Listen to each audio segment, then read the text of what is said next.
Hello बच्चों, मैं स्मिता बिजलवान स्वागत करती हूँ आपका आईसीटी वर्चुअल क्लासरूम में। आशा करती हूँ आप सभी स्वस्थ होंगे और अच्छे से अपनी पढ़ाई कर रहे होंगे। तो बच्चों, हम डिस्कस कर रहे थे अपने लास्ट लेक्चर में एसिड एंड बेस के बारे में। तो एसिड बेस को हमने बहुत अच्छे से डिस्कस कर लिया था। अब आपको बहुत अच्छे से पता है कि एसिड क्या होते हैं, बेस क्या होते हैं। ठीक है, एसिड कौन से सब्सटेंसेस में पाए जाते हैं, कितने प्रकार के एसिड्स होते हैं, कुछ एग्जाम्पल्स भी आपको पता है। इसके अलावा अगर हम बात करें बेस की, तो बेस भी आपको पता है कि बेस क्या होते हैं, किसमें पाए जाते हैं। कुछ अगर आपको पूछा जाए कि आपको किसी 5 बेस के नाम बताने हैं या 5 एसिड के नाम बताने, तो आप इजीली अब कोई भी एसिड और बेस के नाम बता सकते हैं। ठीक, फिर इसके बाद बच्चों हमने बात की थी कि ये जो एसिड और बेस है, हमें पता तो चल गया है क्या होते हैं, कैसे होते हैं, ठीक है। लेकिन अगर हमें कोई अननोन सॉल्यूशन दे दिया जाए और कहा जाए कि हमें इसको आइडेंटिफाई करके बताना है कि कौन सा सॉल्यूशन एसिडिक है, कौन सा सॉल्यूशन बेसिक है और कौन सा सॉल्यूशन न्यूट्रल है, तो हम कैसे बताएंगे। तो हमने यहाँ पर पढ़े थे इंडिकेटर। तो इंडिकेटर की मदद से हम किसी भी सॉल्यूशन के नेचर के बारे में आसानी से बता सकते हैं कि वो एसिड है या बेसिक नेचर का है या न्यूट्रल नेचर का है। उसी में हमने इंडिकेटर में अलग अलग इंडिकेटर डिस्कस किए थे।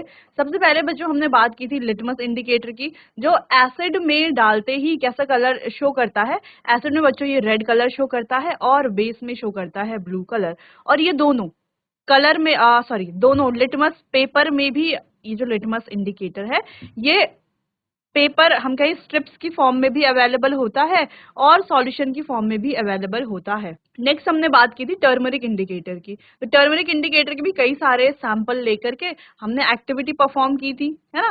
फिर वो सैंपल अलग अलग कलर में चेंज कर रहे थे, जिससे वो हमें सॉल्यूशन का नेचर बता रहे थे। जब उसे किसी बेस में डाला जा रहा था, यानी किसी बेसिक सॉल्यूशन में डाला जा रहा था, तो उसका कलर वो हमें शो कर रहा था रेड।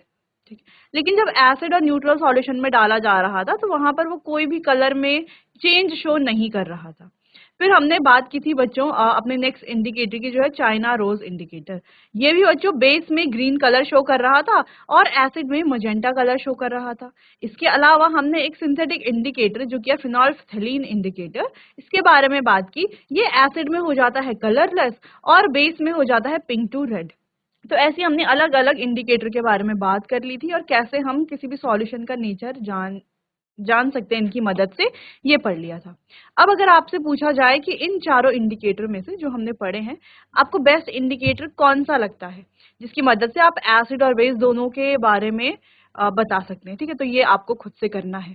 फिर हमने बात की थी न्यूट्रलाइजेशन रिएक्शन की, कि जब एसिड और बेस मिलते हैं तो दोनों एक दूसरे के इफेक्ट को न्यूट्रलाइज कर देते हैं और इसी रिएक्शन को न्यूट्रलाइजेशन रिएक्शन कहा जाता है। ये बहुत इंपॉर्टेंट है, हमारी डेली लाइफ में बहुत ज्यादा यूज ये रिएक्शन होती है। इसके अलावा हमने बात की कि जब ये रिएक्शन होती है, यानी कि एसिड और बेस जब मिलते हैं, तो ये सॉल्ट और वाटर का फॉर्मेशन करते हैं, साथ में हीट भी इवॉल्व होती है। ठीक है, ये कुछ बेसिक रिएक्शन हमने पढ़ ली। अब इसी को ही आगे कंटिन्यू करेंगे और देखेंगे बच्चों कैसे ये हमारे जो डेली लाइफ है उसमें एक इम्पॉर्टेंट रोल प्ले करती है। तो चलिए बच्चों, चैप्टर को आगे कंटिन्यू करते हैं और बढ़ते हैं स्मार्ट बोर्ड की तरफ। चलिए बच्चों, तो एक बार हम रिवाइज कर लेते हैं लास्ट लेक्चर में जो भी पढ़ा था, है ना। एक बार आप देख लीजिए सारे टॉपिक्स को जो हमने पढ़ लिए थे लास्ट लेक्चर में।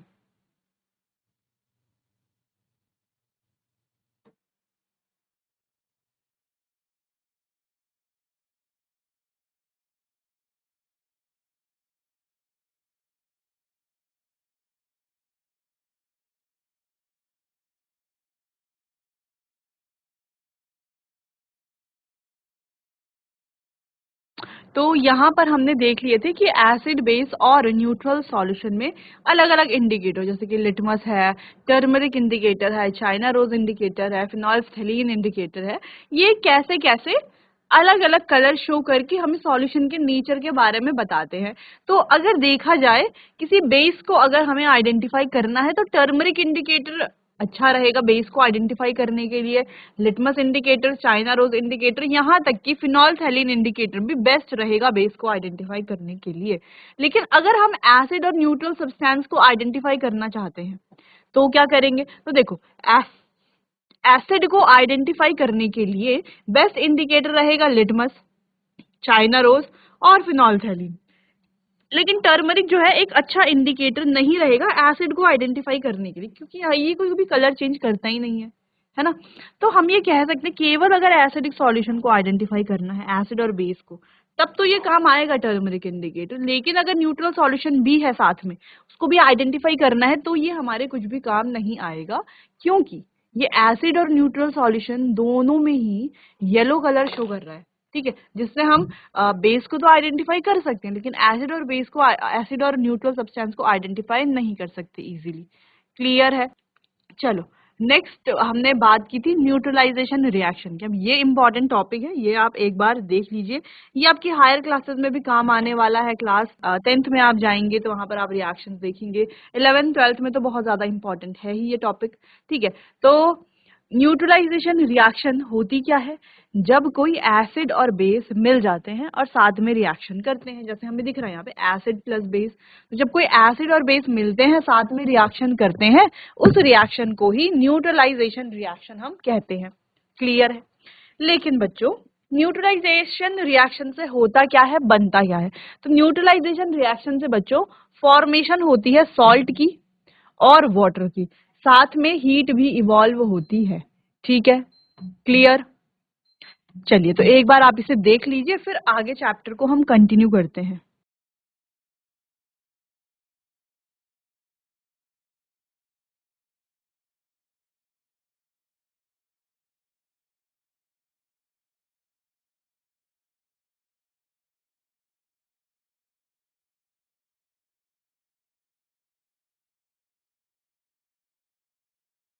चलिए, अब आगे बढ़ते हैं और देखते हैं न्यूट्रलाइजेशन रिएक्शन एवरीडे लाइफ में क्यों हमारे मतलब यूज आती है। ये न्यूट्रलाइजेशन को एवरीडे लाइफ में क्या इंपॉर्टेंट रोल प्ले करती है। ठीक है, तो इसको डिस्कस करेंगे बच्चों।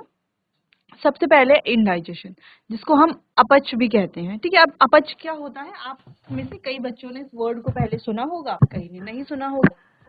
अगर हम बात करते हैं अपच की या इंडाइजेशन की, यानी कि जो भी हम खाना खाते हैं, जब वो अच्छे से डाइजेस्ट होता है, जब वो अच्छे से पच जाता है, तो उसको तो पचना कहते हैं।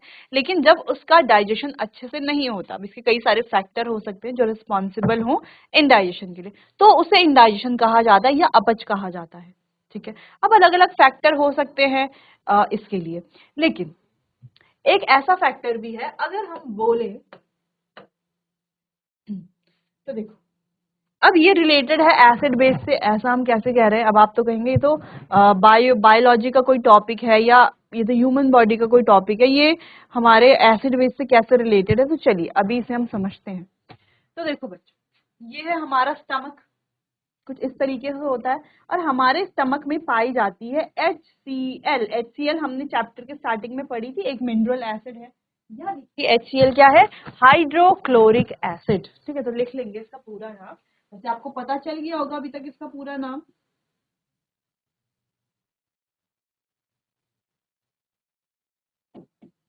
Hydrochloric acid. अब ये जो हाइड्रोक्लोरिक एसिड है, ये हमारे आपके हम सब के स्टमक में पाई जाती है। ठीक है, कम क्वांटिटी में पाई जाती है। अब ये हमारे स्टमक में क्यों होती है? हमारे फूड को डाइजेस्ट करने के लिए, जो भी हम खाना खाते हैं वो हमारे स्टमक में जाता है, तो ये एसिड उसे ब्रेक डाउन करती है, फिर आगे की प्रोसेसेस होती हैं। ठीक है, आगे फूड डाइजेशन का प्रोसेस, ये हमारी बॉडी को एनर्जी देता है। ठीक है, तो ये सारी चीजें होती है। तो पहले से स्टमक में हाइड्रोक्लोरिक एसिड तो है ही। ठीक है, लेकिन जब अपच जैसे समस्याओं के कारण हमारी जो एसिड है वो क्या हो जाती है, बढ़ जाती है, यानी कि स्टमक में एसिड तो है ही, अब एसिड की मात्रा बढ़ गई है। तो जब एसिड की मात्रा बढ़ जाती है तो इसे कहा जाता है एसिडिटी। ठीक है, अम्लता।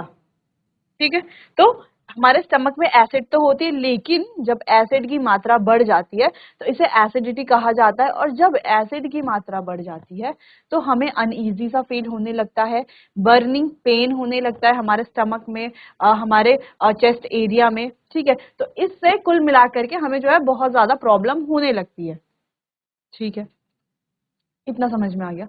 तो आप देख सकते हैं एसिडिटी से हमें कितनी ज्यादा प्रॉब्लम हो रही है। अब एसिडिटी क्यों हो रही है? एसिड की मात्रा बढ़ने के कारण। अब हमें क्या करना चाहिए जिससे हम इस एसिड को न्यूट्रलाइज कर सकें? ठीक है, क्या करना चाहिए ऐसा? तो हम ये कर सकते हैं, हम कोई बेस ले सकते हैं यहाँ पर, क्योंकि ये एक एसिड है, हम क्या कर सकते हैं, कोई बेस ले सकते हैं। बेस जैसे कि मैग्नीशियम हाइड्रोक्साइड, जिसको हम क्या कहते हैं, मिल्क ऑफ मैग्नीशिया, जिसको हम क्या कहते हैं, मिल्क ऑफ मैग्नीशिया। ठीक है, तो मिल्क ऑफ मैग्नीशिया। तो बेस लेने से क्या होगा, तो जब भी हम कोई एंटासिड लेते हैं या एंटासिड बेस लेते हैं तो ये एसिड के साथ मिल जाता है। ठीक है, एसिड के साथ मिलकर के क्या कर लेता है, एसिड के इफेक्ट को न्यूट्रलाइज कर लेता है।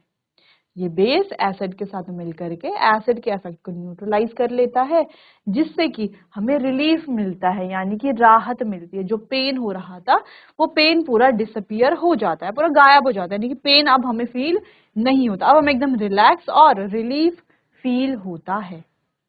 क्लियर है, समझ में आया? चलिए, तो हम क्या करते हैं, एसिडिटी जब बढ़ जाती है तो हम कोई बेस ले लेते हैं।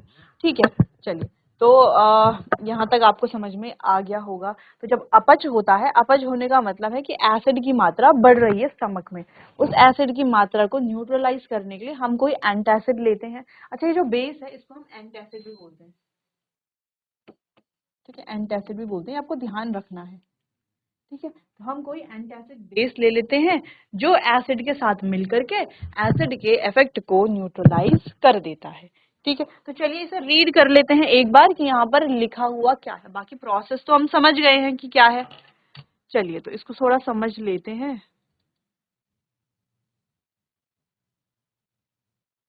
ड्यूरिंग इनडाइजेशन, यानी कि अपच के दौरान, taking milk of magnesia, milk of magnesia में है क्या, मैग्नीशियम हाइड्रोक्साइड। ठीक है, जो कि हमने यहाँ पर फॉर्मूला लिखा हुआ है मैग्नीशियम हाइड्रोक्साइड का। ठीक है, तो ये हमें क्या करना है, इंडाइजेशन के दौरान हमें लेना है मैग्नीशियम हाइड्रोक्साइड। ये मैग्नीशियम हाइड्रोक्साइड क्या करेगा, गिव अस रिलीफ, ये हमें राहत देगा। कैसे, as it neutralizes the effect of excess acid produce inside the stomach, क्योंकि ये हमारे स्टमक में बढ़ी हुई एसिड के इफेक्ट को न्यूट्रलाइज कर देता है। ठीक है, एसिड के इफेक्ट को न्यूट्रलाइज कर देता है, जिससे एसिड का इफेक्ट क्या हो जाएगा, न्यूट्रलाइज हो जाएगा, न्यूट्रल हो जाएगा, सब कुछ पहले जैसा हो जाएगा स्टमक। फिर हम आसानी से, हमें रिलीफ मिल जाएगा। क्लियर?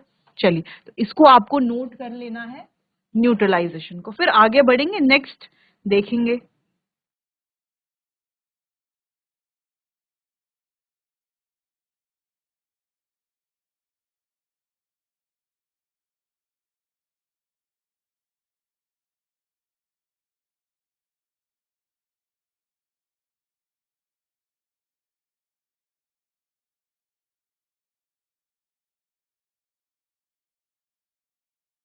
चलिए, इतना तो समझ में आ गया है। अब आगे बढ़ते हैं नेक्स्ट। चलिए, तो नेक्स्ट हमारे पास यहाँ पर है एंट बाइट। ठीक है, तो जब हमने स्टार्ट किया था पढ़ना, तो हमने क्या देखा था, जब हम चैप्टर जब हम स्टार्ट ही कर रहे थे एसिड को पढ़ना, तो हमने क्या देखा था बच्चों, कि ये जो एसिड है ना, ये जो एसिड है, ये कई चीजों में पाए जाते हैं। तो वहां पर हमने कुछ पॉइंट डिस्कस किए थे। हमने पढ़ा था बी स्टिंग और एंट बाइट, यानी कि मधुमक्खी का डंक मारना, चींटी का काटना। ठीक है, तो उसमें भी हमने देखा था कि उसमें क्या पाई जाती है, फॉर्मिक एसिड पाई जाती है। ठीक है, अब ये फॉर्मिक एसिड क्या है, क्या काम करती है, ये भी हमने थोड़ा बहुत वहां पे डिस्कस कर लिया था। ठीक है, थोड़ा बहुत तो डिस्कस कर लिया था। चलिए, तो इसको अब यहाँ पर देखते हैं।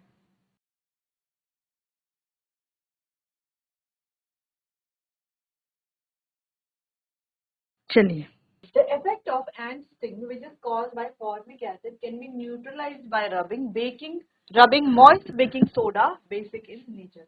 तो क्या होता है, देखो,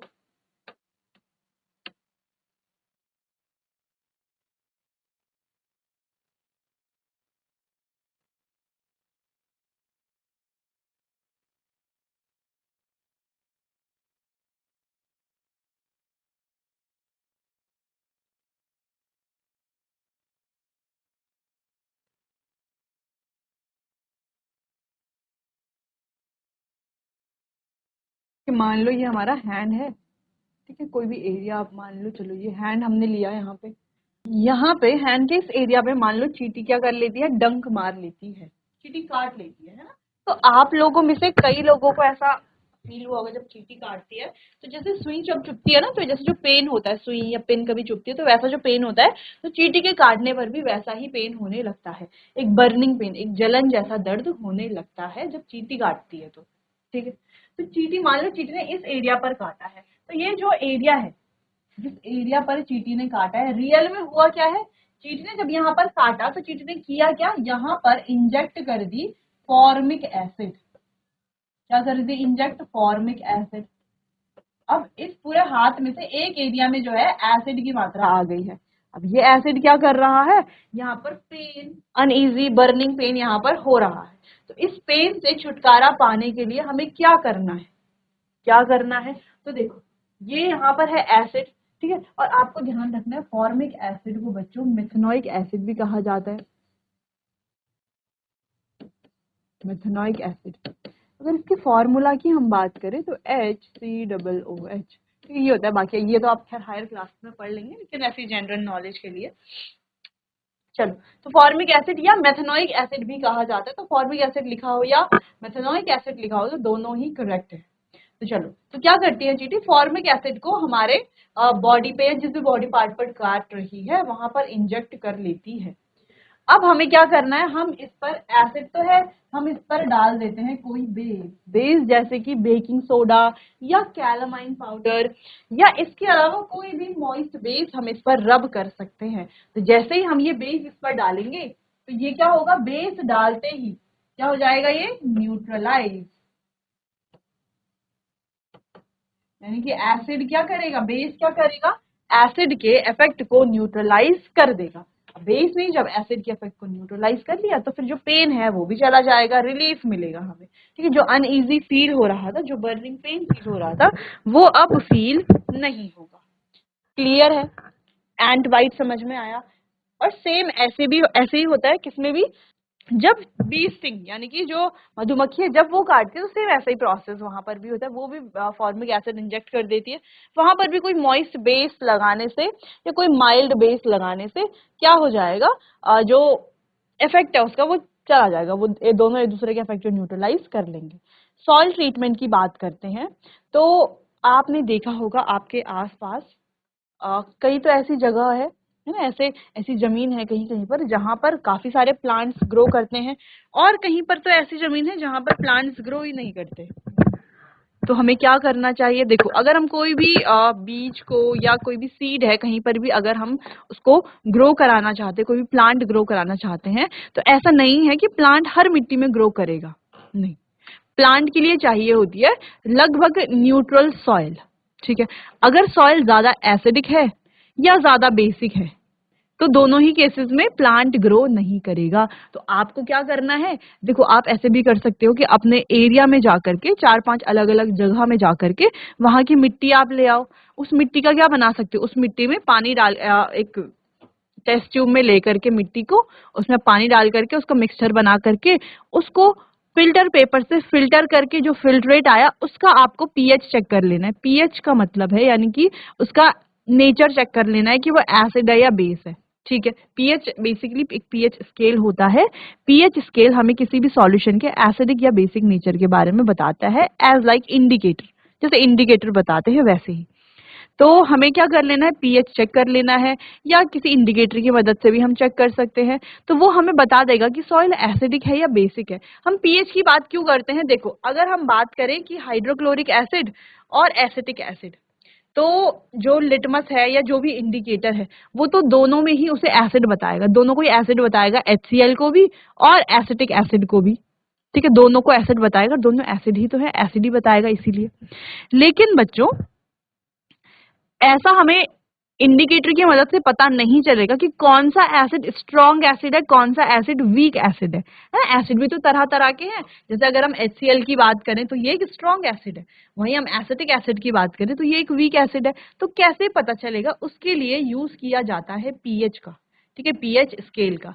वो आप हायर क्लासेस में पढ़ेंगे पीएच स्केल के बारे में, ठीक है। तो होता है पीएच स्केल, ठीक है। तो पीएच स्केल हमें एग्जैक्ट वैल्यू भी बताता है, लगभग ना अप्रोक्स वैल्यू बताता है एसिड की और बेस की, और हमें बताता है कौन सा एसिड स्ट्रांग है, कौन सा एसिड वीक है। सेम बेस के केस में भी हमें सेम चीज बताता है।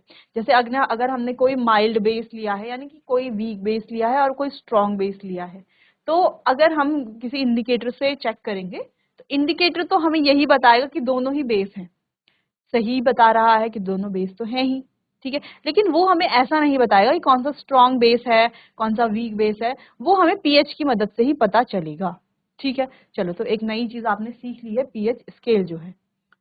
अच्छा, कैसे बताता है पीएच स्केल, इसको हम हायर क्लासेस में डिस्कस करेंगे। एक छोटा सा इंट्रोडक्शन यहाँ पे देख लेते हैं।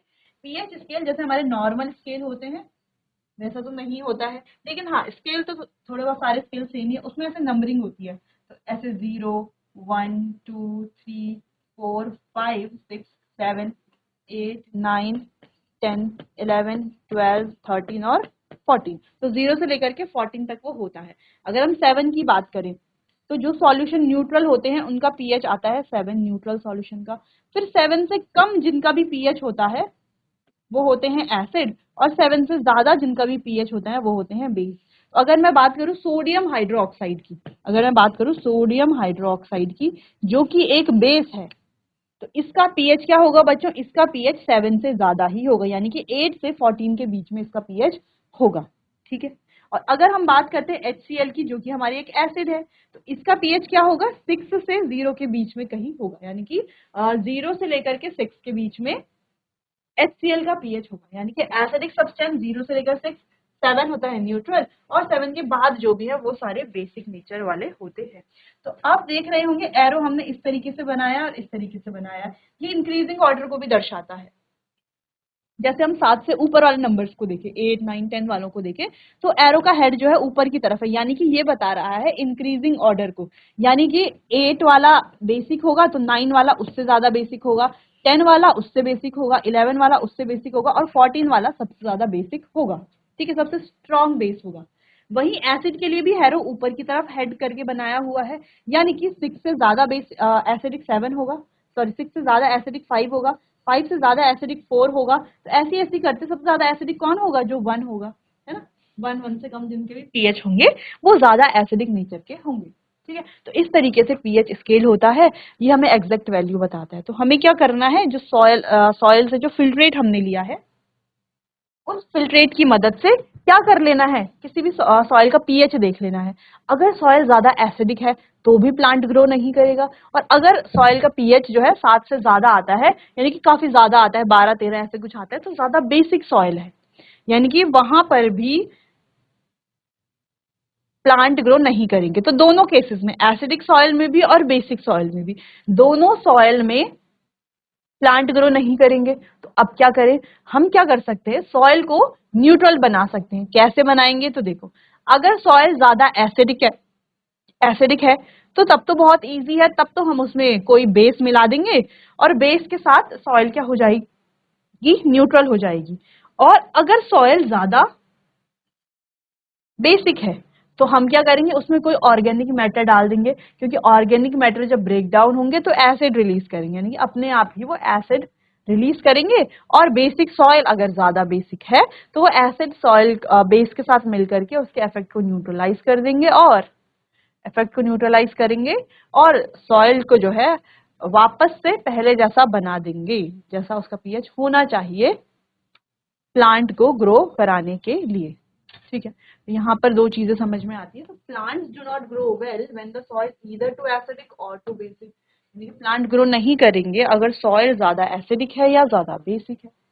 अगर सॉइल ज्यादा एसिडिक है उसको बेस, जैसे कि क्विक लाइम, इसको हम कैल्शियम हाइड्रोक्साइड भी बोलते हैं, या स्लेक्ड लाइम, ठीक है, क्विक लाइम या स्लेक्ड लाइम से ट्रीट किया जाता है, यानी कि ये डाला जाता है उसमें और सॉइल को जो है न्यूट्रल बनाया जाता है। और if the soil is basic, अगर सॉइल बेसिक है तो उसमें ऑर्गेनिक मैटर डाला जाता है, क्योंकि ऑर्गेनिक मैटर एसिड रिलीज करते हैं और बेसिक नेचर को न्यूट्रलाइज कर देते हैं। क्लियर है। तो ये दोनों पॉइंट आपको समझ में आ गए। बात करते हैं नेक्स्ट पॉइंट की, जो कि है फैक्ट्री वेस्ट। अब फैक्ट्री से जो वेस्ट आता है उसे डायरेक्टली तो हम वाटर बॉडी में नहीं छोड़ सकते, है ना।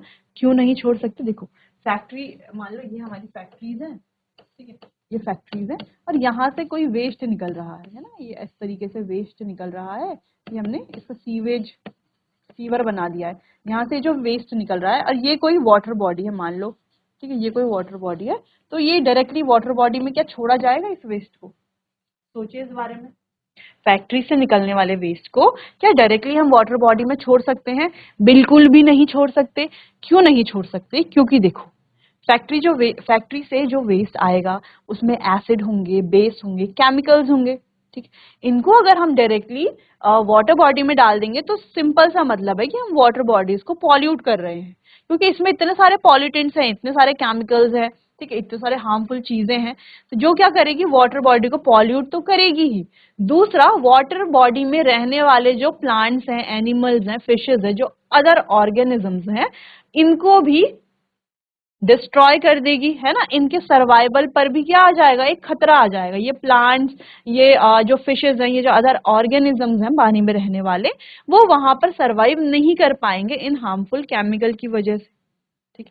तो क्या करना चाहिए, तो ये जो फैक्ट्री से वेस्ट आ रहा है इसे पहले ट्रीट करना चाहिए, ट्रीटमेंट, इसका ट्रीटमेंट किया जाना चाहिए और किया जाता है, ऐसे ही इसको पानी में थोड़ी ना छोड़ा जाता है, ठीक है। तो क्या किया जाता है, ये जो वेस्ट आता है तो ज्यादातर जो फैक्ट्री का वेस्ट होता है उसमें एसिड पाया जाता है ज्यादातर, ठीक।